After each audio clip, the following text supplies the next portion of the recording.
Opening. At 85 years old, Kazuo Inamori was lying in a hospital bed in Kyoto. It was late, well past midnight. The monitors beeped softly. The fluorescent hallway light bled under the door. And in the silence of that room, the man who had built 2 Fortune 500 companies from nothing, the man who had rescued the largest corporate bankruptcy in Japanese history, the man whom an entire nation called the God of Management. This man asked himself a question so simple, it almost hurt. What was it? Really? What was the one thing that carried me through all of it? He wasn't asking about strategy. He wasn't asking about technology or market timing or competitive advantage. He had written about all of those things before. No, lying there, confronting the fragility of his own body, Inamori was reaching for something deeper, something underneath all the business books and keynote speeches and quarterly earnings reports, something that had been there before Kyocera, before KDDI, before Japan Airlines. Something that had been there since he was a hungry boy in Kagoshima with holes in his shoes and no money for a school bag. The answer, when it came, was 4 words: a pure heart. That is all. Every important decision he had ever made, every small achievement he had ever earned, every impossible situation he had ever navigated.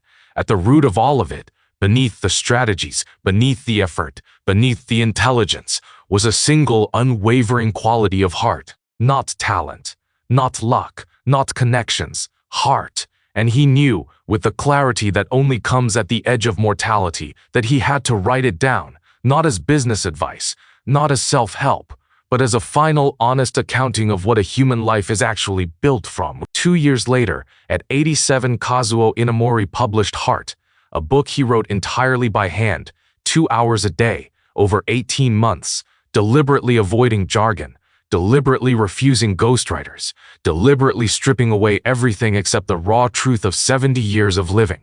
He said, "This book is not my work. It is my final exam. I've written down everything I understand about life, about work, about what it means to be human. I hope this paper, this answer sheet, can help someone who is struggling. Tonight, I want to take you inside that answer sheet.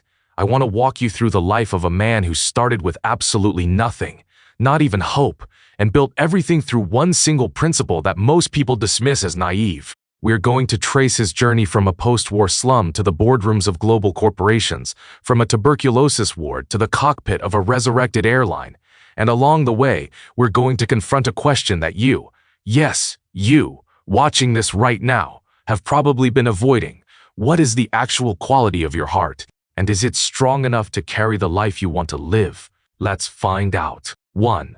The equation that changes everything. Before we enter the story of Inamori's life, we need to understand his framework, because without it, the stories are just anecdotes. With it, they become a system for living. Inamori distilled his entire philosophy of success into a single equation. The result of your life and work equals mindset twin passion fine ability. It looks simple. It is not. Here is why. In this equation, ability and passion are scored from 0 to 100. You'd expect mindset to follow the same scale. It doesn't. Mindset, what Inamori calls your way of thinking, is scored from -100 to +100. Do you see what that means?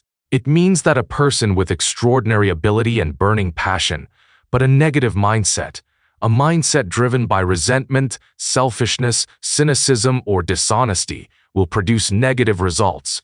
The more talented and passionate they are, the more destruction they create. Think about every brilliant person you've ever met who left a trail of wreckage behind them, every gifted entrepreneur who built something impressive and then burned it down through ego, greed, or paranoia.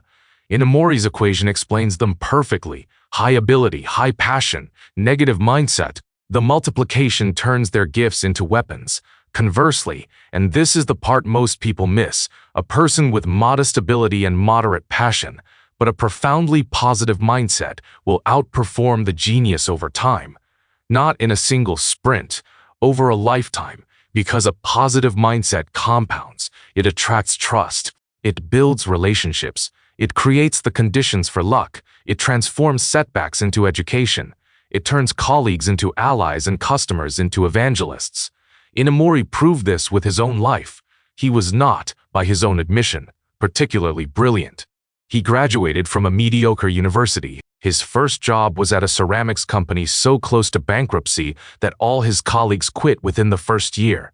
He had no connections, no capital, no special advantages of any kind. What he had, the only thing he had, was a mindset so relentlessly positive, so stubbornly constructive, so fundamentally oriented toward good, that it bent the trajectory of his entire existence. Inamori codified this mindset into what he called the 6 endeavors, 6 daily practices that, taken together, form a complete operating system for a positive life. The first is, exert yourself to the utmost. Make an effort that is second to none. Not try hard, not do your best. Make an effort that no other human being on the planet could exceed. The second, be humble and do not become arrogant. Inamori believed that success is the most dangerous thing that can happen to a person, because it breeds the complacency and entitlement that destroy everything. The third, reflect on your actions every single day, not occasionally, not when something goes wrong. Every single night before sleep, review what you did, what you said, what you thought, and ask yourself honestly whether it met the standard of the person you want to be. The fourth, be grateful for being alive, not for what you have, for the fact that you exist at all. Inamori saw gratitude not as a pleasant emotion, but as a foundational orientation toward reality. The fifth, accumulate good deeds and think of others before yourself. The sixth, do not allow yourself to be consumed by emotional sensory suffering. Worry about what you cannot control is wasted energy. Grieve when grief is appropriate, but do not marinate in anxiety, jealousy, or self-pity. These 6 principles sound almost childishly simple. That is exactly the point. Inamori believed that the most important truths are always simple, and that the reason most people fail is not that they don't know what to do, but that they refuse to do what they already know is right. 2. The boy from Kagoshima, forging heart in poverty. Kazuo Inamori was born in 1932 in a poor family in Kagoshima, on the southern tip of Japan's Kyushu Island. His father was a small-time printer, his mother was a housewife. There were 7 children, and Kazuo was the second. The family was poor, not in the euphemistic, middle-class sense of the word, but genuinely, materially poor. In winter, there were not enough quilts to go around. The children slept huddled together for warmth. At mealtimes, rice was stretched with sweet potatoes and barley to make it last. When young Kazuo started elementary school, his family couldn't afford a proper school bag. He wrapped his textbooks in a piece of cloth and carried them under his arm. Many children in his situation, and there were many in post-war Japan, grew bitter. They looked at the wealthy kids with their leather bags and clean uniforms, and they felt cheated by fate. They developed the mindset of victims. The world owes me something, and until it pays up, I have the right to be angry. Inamori went the other direction. In Heart, he wrote, I was poor. Yes, but I had parents who loved me. I had brothers and sisters who looked out for each other. I had teachers who pushed me and classmates who encouraged me. My parents had no money, but they taught me honesty and hard work. My siblings were many, but we helped each other. My teachers were strict, but they taught me perseverance. These things are worth more than money, much more. He turned poverty into fuel. After school, he collected scrap metal and waste paper to sell for pocket money, not for candy, but to help his family. He studied harder than anyone around him, not because he was naturally gifted, but because he understood, with a clarity unusual for a child, that education was the only ladder out of his circumstances. He got into Kagoshima University, the first person in his family to attend college, and he carried with him a lesson that would anchor his entire philosophy. Gratitude is not a response to good fortune. Gratitude is a choice you make in the face of any fortune, and that choice determines everything that follows. In Heart, Inamori reflected on this period with characteristic directness. Complaining about poverty is useless. Complaining makes you more passive, more defeated, more trapped. Gratitude does the opposite. Gratitude lets you see what you actually have. It makes you more energetic, more resourceful, more courageous. Most people who stay trapped in poverty aren't trapped by a lack of ability. They're trapped by a complaining heart that blinds them to the strength they already possess. 3. The Three Hearts, a philosophy of being. Over the course of his life, Inamori came to believe that all human success and happiness in business, in relationships, in the interior life of the soul grows from three qualities of heart. He called them the altruistic heart, the sincere heart, and the focused heart.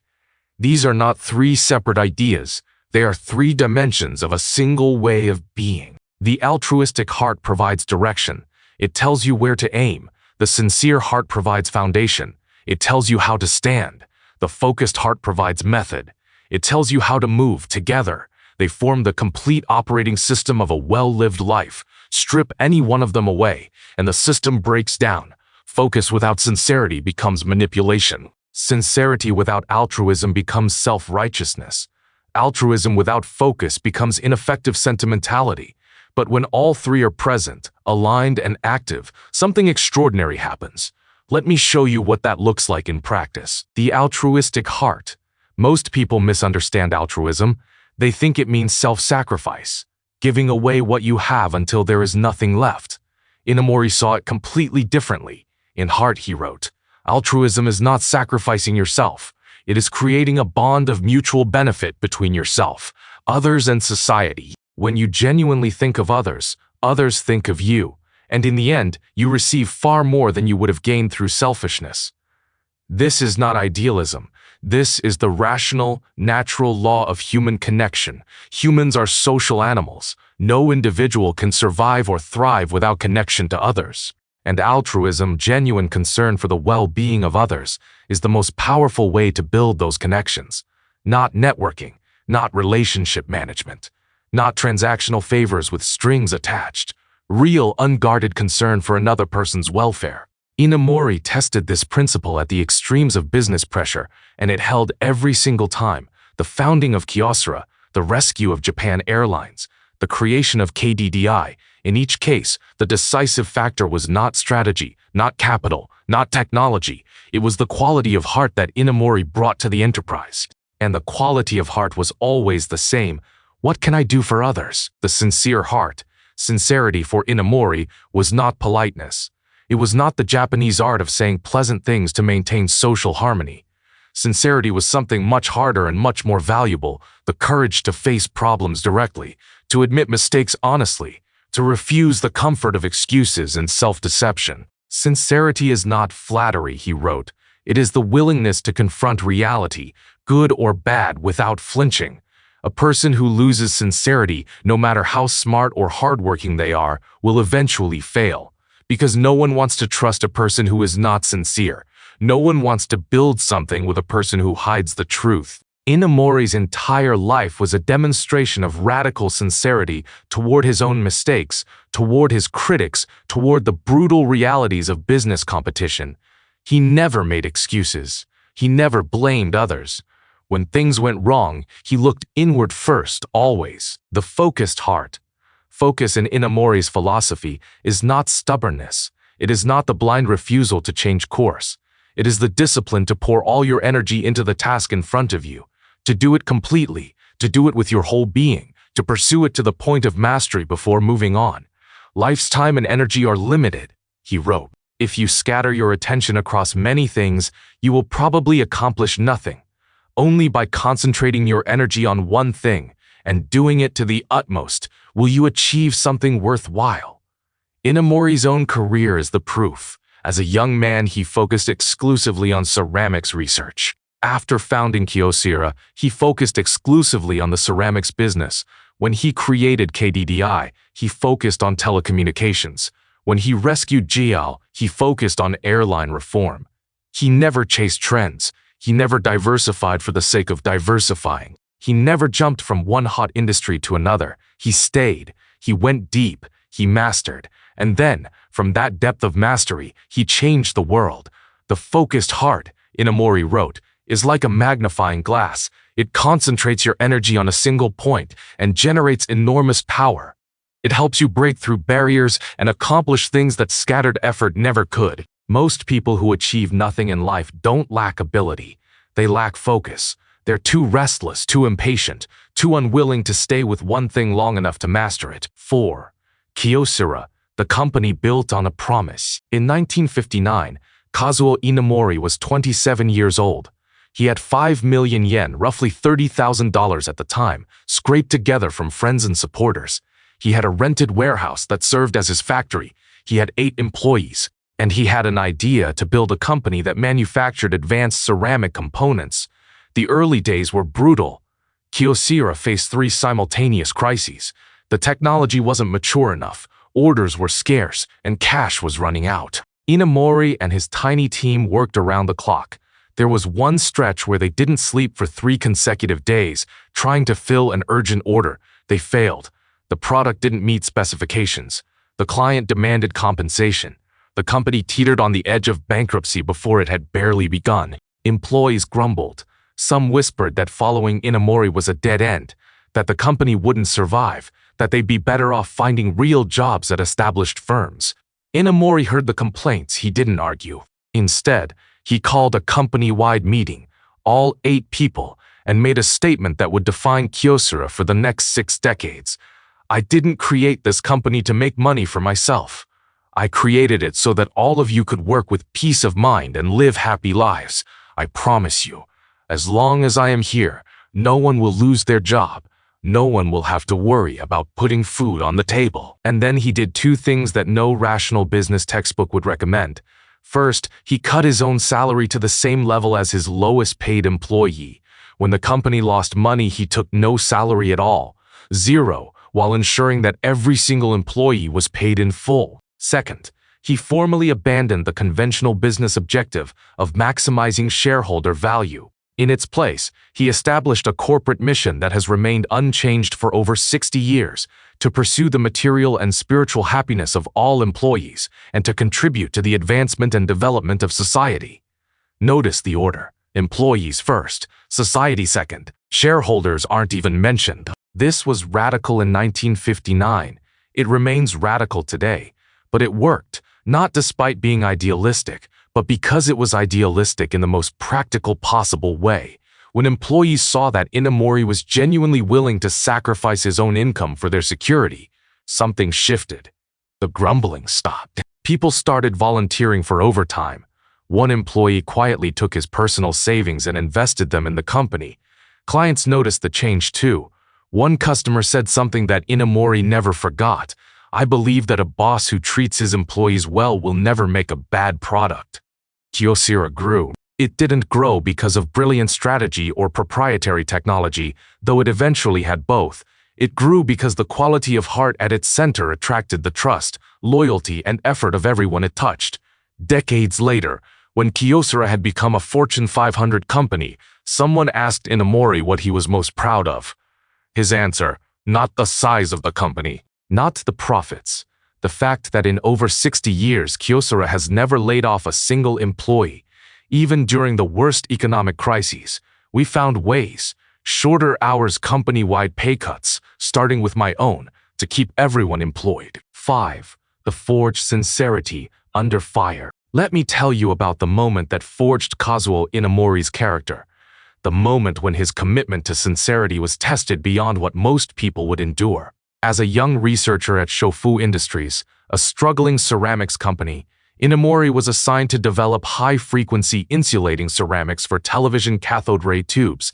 It was cutting-edge technology.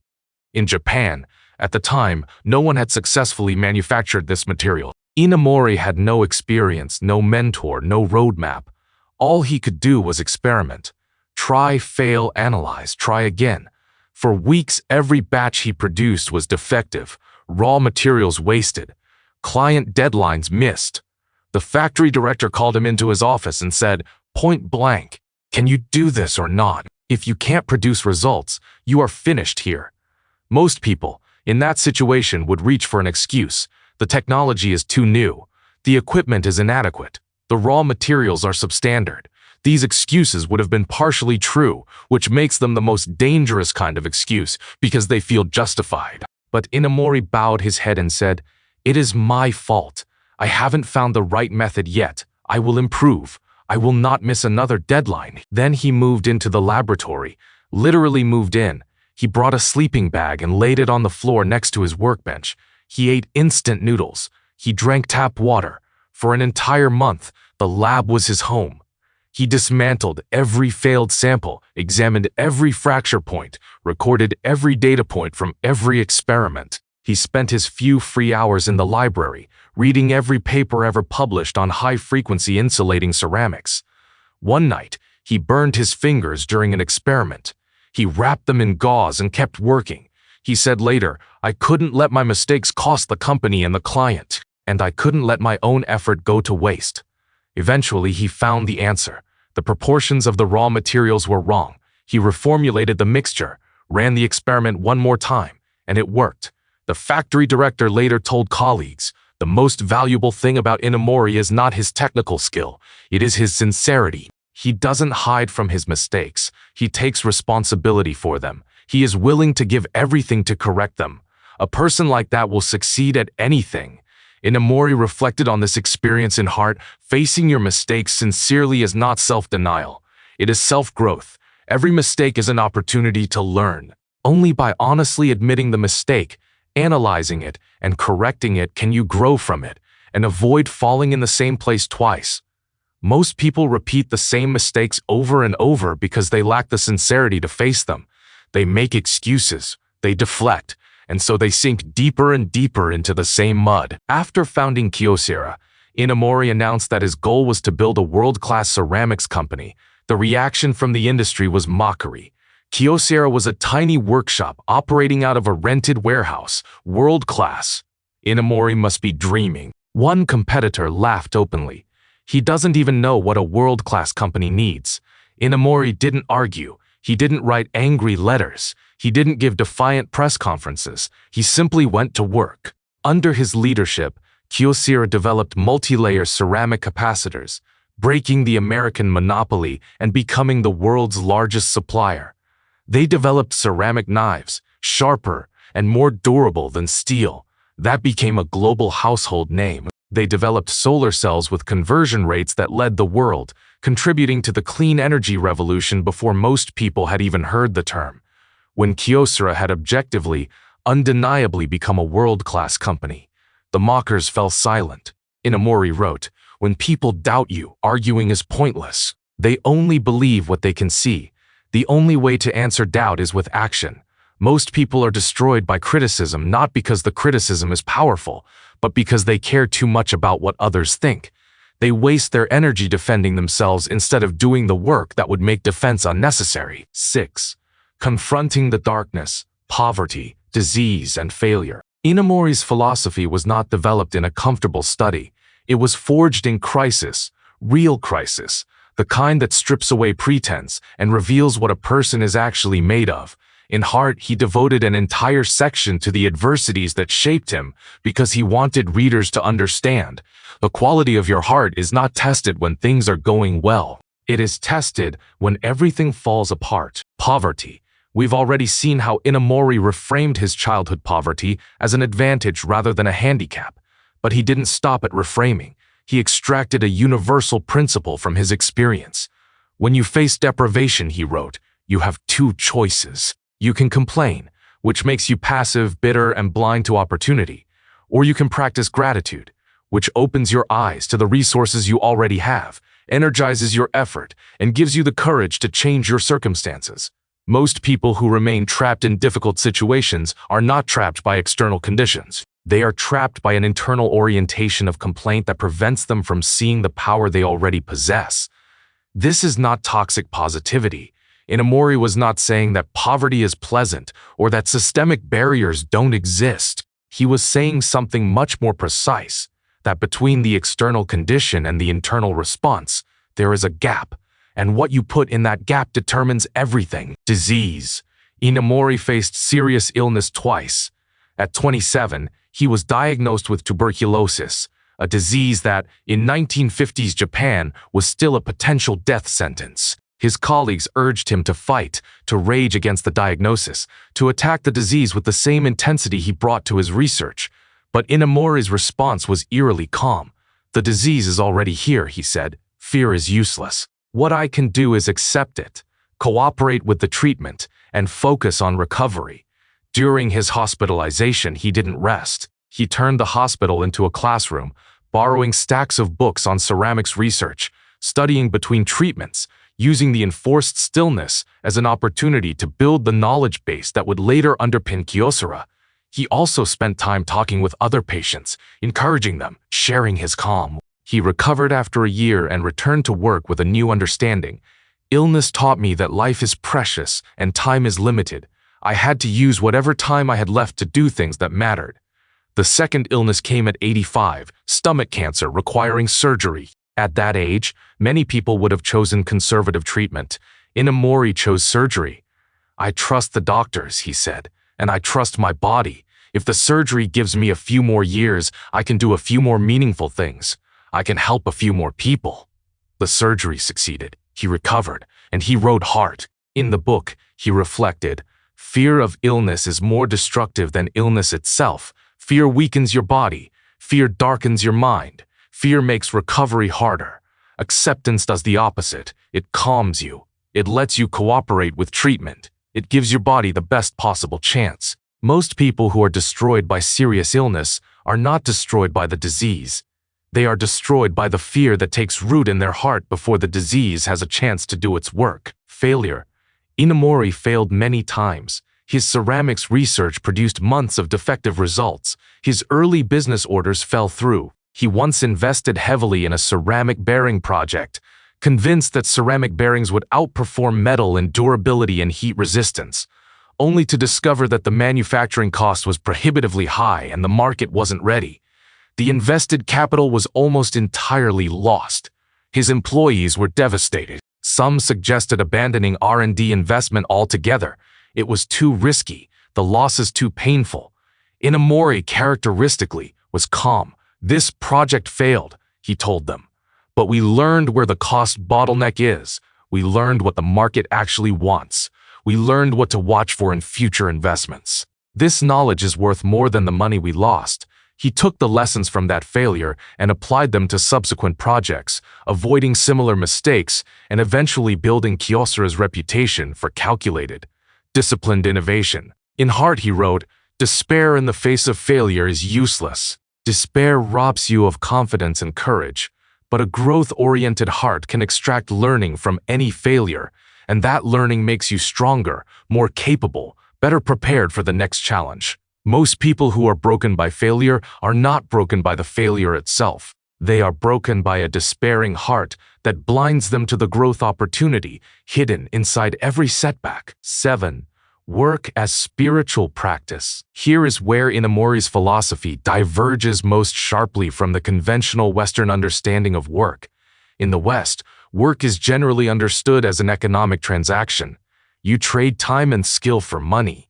You work so that you can afford the life you actually want to live, the life that happens after work hours. Inamori rejected this view completely. For him, work was not a transaction. It was a practice, a daily, lifelong discipline for refining the human soul. The workplace, he said, is the best dojo for building character. He meant this literally. Just as a martial artist uses the dojo to develop discipline, perseverance, humility, and skill, Inamori believed that the workplace, with its pressures, its frustrations, its demands for excellence and cooperation, is the ideal environment for developing the qualities that make a person truly good, not successful. Good. The success, in his view, is a byproduct. Early in Kyocera's history, there was a technician who couldn't stop making mistakes. His defect rate was the highest on the production line. In most companies, he would have been fired or at least sidelined. Inamori personally mentored him, not on technique, on attitude. He taught the man to see each ceramic component not as a product, but as a reflection of his own care and attention. He taught him that the quality of what you produce is inseparable from the quality of who you are. The technician later recalled, "The president wasn't teaching me about ceramics. He was teaching me about life. He made me understand that my attitude toward work was my attitude toward everything. If I couldn't get a simple process right, how could I expect to get anything in life right?" The man became one of Kyocera's best technicians. More importantly, his transformation extended beyond the factory floor. He began treating every aspect of his life with the same care and attention he had learned to bring to his work. Inamori also had a radical view of work identity. He urged every employee to think of themselves not as workers, but as entrepreneurs, regardless of their position. When you treat the company's work as your own work, he said, you stop being an employee and start being a creator. You think more proactively. You care about long-term outcomes, not just short-term tasks, and most importantly, you find genuine joy and meaning in what you do. This wasn't management rhetoric. Inamori institutionalized it through the amoeba management system, a structure that divides a large organization into small semi-autonomous units, each operating like an independent small business. Every unit tracks its own revenue, costs, and profitability.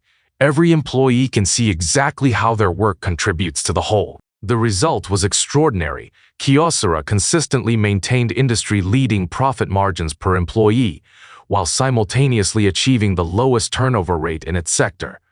People stayed because the work felt meaningful. And the work felt meaningful because the system was designed, from the ground up, to make each person's contribution visible and valued. Inamori frequently invoked the Japanese concept of empathy in work, always placing yourself in the other person's shoes.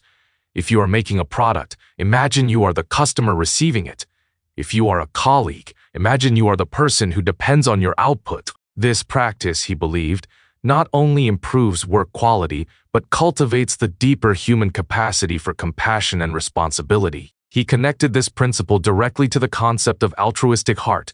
Genuine concern for others is not an abstract moral ideal. It is a practical skill that can be developed through the daily discipline of conscientious work. 8. The Jiao Miracle, a masterclass in heart. In January 2010, Japan Airlines, once the pride of Japan's post-war economic miracle, filed for bankruptcy. Its debts exceeded 2.3 trillion yen, roughly $20 billion. It was the largest corporate bankruptcy in Japanese history. 32,000 employees faced an uncertain future.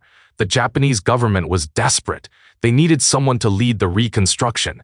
They needed someone with credibility, with vision, with the ability to transform a demoralized, bureaucracy-choked organization from the inside out. They asked Kazuo Inamori. He was 78 years old. He had no experience in the airline industry. He had spent his entire career in ceramics and telecommunications. Every rational analysis suggested that the task was impossible, that Jiao was too far gone, too deeply dysfunctional, too burdened by debt and inertia to be revived. Inamori accepted, for zero salary. When asked why, he said, "It is not about money. It is not about reputation. There are 32,000 employees whose livelihoods depend on this company. There are millions of passengers who need reliable air service. If I can help, I have an obligation to try." His first action as chairman was not to cut costs, not to restructure routes, not to negotiate with creditors. His first action was to hold a company-wide assembly and ask a single question: what is Japan Airlines for? The employees offered the expected answers: to make money, to transport passengers. Inamori shook his head. Japan Airlines exists to provide safe, comfortable travel for every passenger and to contribute to the convenience of transportation for all of society. If we forget this purpose, if we think only about profit, we lose our direction. Only by remembering this purpose can we regain the trust of our passengers. Only then can we survive. This was not a speech. This was an intervention at the level of organizational identity. Inamori was not fixing an airline.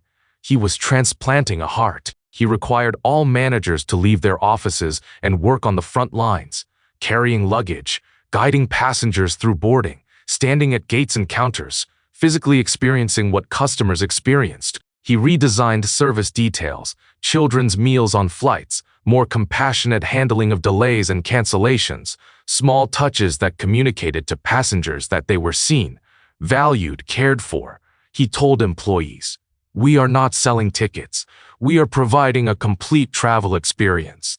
Every detail must be considered from the passenger's perspective. Within 12 months, Jiao posted an operating profit of 188.4 billion yen, approximately $1.8 billion. It went from the largest bankruptcy in Japanese history to one of the most profitable airlines in the world. In 1 year, the business press called it the Jiao Miracle. Analysts scrambled to explain it through conventional frameworks, cost-cutting, route optimization, fuel hedging. They were not wrong. Those things happened, but they were symptoms, not causes. The cause was the transformation of heart that Inamori had engineered, a transformation from a culture of bureaucratic entitlement to a culture of genuine service. When asked for the secret of the turnaround, Inamori's answer was characteristically simple. There is no secret. I just helped everyone remember their altruistic purpose. When employees genuinely care about passengers, service improves. When service improves, passengers return. When passengers return, the company becomes profitable. The profit is not the goal. The profit is the consequence of caring. 9. The business of the soul. There is a question that haunted Kazuo Inamori throughout his life, a question that most business leaders either ignore or actively suppress. Why am I alive? His answer was not about achievement. It was not about legacy. It was not about impact metrics or market share or historical significance. His answer was breathtakingly simple. The purpose of life is to leave this world with a soul that is slightly more refined, slightly more pure, slightly more beautiful than the soul you were born with. Everything else, the companies, the innovations, the rescues, the awards, was just the means, the dojo, the forge, the practice ground where the real work happened, the slow, patient, lifelong polishing of the human heart. Inamori embodied this belief with an action that speaks louder than any philosophy book.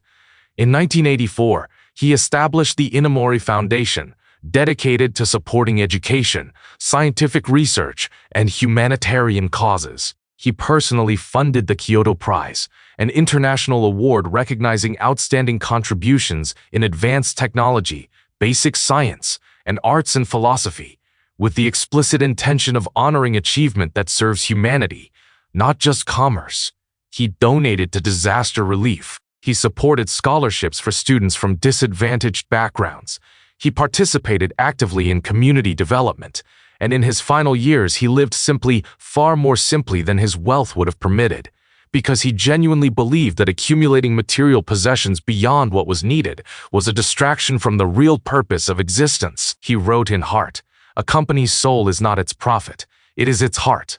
A company without an altruistic, sincere, and focused heart may make money in the short term, but it cannot endure. Only a company with true heart can become a 100-year enterprise." Kyocera has never posted an annual loss in over 60 years.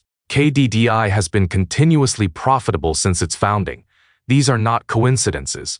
They are the predictable outcomes of an organizational philosophy that prioritizes heart over spreadsheet. In a way of life, he expanded on this principle. When you treat employees with an altruistic heart, they work with their whole being. When you treat customers with a sincere heart, they trust you. When you develop products with a focused heart, those products become competitive. Profit is the byproduct of heart. When your heart is right, profit follows naturally, inevitably, and sustainably. Inamori extended this principle beyond the corporate world to society itself. He believed that the quality of a civilization is determined not by its technology or its GDP, but by the collective quality of its citizens' hearts. Society is made of individuals, he wrote. The character of society depends on the character of each person's heart. If you can practice altruism, sincerity, and focus in your own life, you will influence the people around you. Those people, influenced by you, will influence others, and gradually, slowly, but inevitably, a culture of altruism, sincerity, and focus will take root, and that culture will drive genuine, lasting social progress. This is not naive optimism.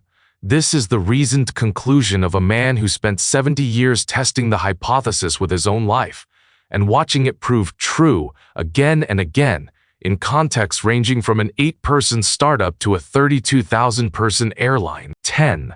The final transmission. Inamori published Heart at 87. He wrote it by hand. He refused a ghostwriter. He stripped out every piece of jargon, every unnecessary complexity, every display of erudition. He wanted the book to be readable by anyone, a fresh graduate, a factory worker, a homemaker, a retiree. He wanted it to feel like a conversation with a grandfather who has seen everything and is trying, one last time, to pass on what he has learned. I hope, he wrote in the preface, that whether you are just starting your career or nearing its end, whether you run a company or run a household, You can find something useful here. This book is not my masterwork.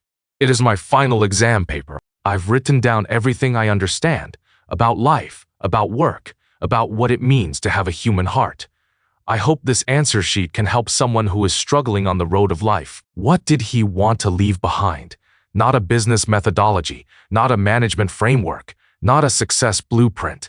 He wanted to leave behind a simple, testable truth. Your heart determines your life. The quality of your heart, its purity, its steadiness, its orientation toward others, is the single most important factor in determining the quality of your existence. More important than intelligence. More important than intelligence. More important than connections, capital, or luck. When your heart is pure, you make decisions that align with reality instead of ego. When your heart is steady, you endure setbacks that would destroy a wavering person. When your heart is oriented toward others, you attract the trust and cooperation that no amount of money can buy. Inamori's closing words in Heart read like a prayer.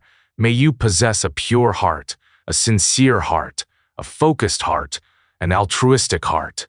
May you use that heart as an anchor to steady yourself through the storms of life. May you live as the person you are meant to be and bring a little warmth and beauty to this world. Closing. Kazuo Inamori died on August 24, 2022, at the age of 90. He left behind 2 Fortune 500 companies, a resurrected airline, a global philanthropic foundation, and a philosophical tradition that continues to influence millions of people across Asia and beyond. But if you asked him what he left behind, if you could sit across from him one more time and ask him what mattered, I believe he would say none of those things. I believe he would say, I left behind the proof that a pure heart works, that you don't need to be brilliant or privileged or lucky. You just need to be sincere, focused, and genuinely concerned with the well-being of others. If you do that, if you really do that, not as a strategy but as a way of being, then your life will take care of itself. And so I want to leave you with the question that Inamori asked himself in that hospital room at 85, the question that led to everything. What is the actual quality of your heart right now? Not your resume, not your bank account, not your social media following. Your heart. Is it pure, or is it clouded by resentment, comparison, and self-interest? Is it sincere, or do you make excuses, avoid hard truths, and perform honesty without actually practicing it? Is it focused, or do you scatter your energy across a dozen half-hearted pursuits, never staying with anything long enough to reach mastery? Is it altruistic, or do you calculate the return on every kindness before you offer it? These are uncomfortable questions. They're supposed to be, because the truth that Inamori discovered, the truth that took him 70 years in 2 Fortune 500 companies and 1 airline miracle to fully understand, is almost embarrassingly simple. You already know what is right. You've always known. The question is whether you have the courage to do it. In this age of anxiety and comparison, of hustle culture and optimization, of endless strategies for getting ahead, Inamori's message cuts through the noise like a blade. Stop looking outside. The answer is inside. It has always been inside. Your heart is not a liability. Your heart is not a weakness. Your heart, sincere, focused, oriented toward the good of others, is the most powerful instrument you possess. Use it, trust it, polish it every single day of your life, and watch what happens. Kokoro, heart. That is all it ever was. That is all it ever needed to be. If this resonated with you, if something in Inamori's story touched a place inside you that business books and productivity hacks have never reached, then we're just getting started. Subscribe to walk with me through the lives and philosophies of the people who discovered what it actually means to be human. Like this video if you believe that wisdom is not a luxury, it is the most practical thing in the world. And leave a comment. Tell me, what would your life look like if you trusted your heart completely? Follow me, and together, let's remember the souls who should never be forgotten. I'll see you in the next one.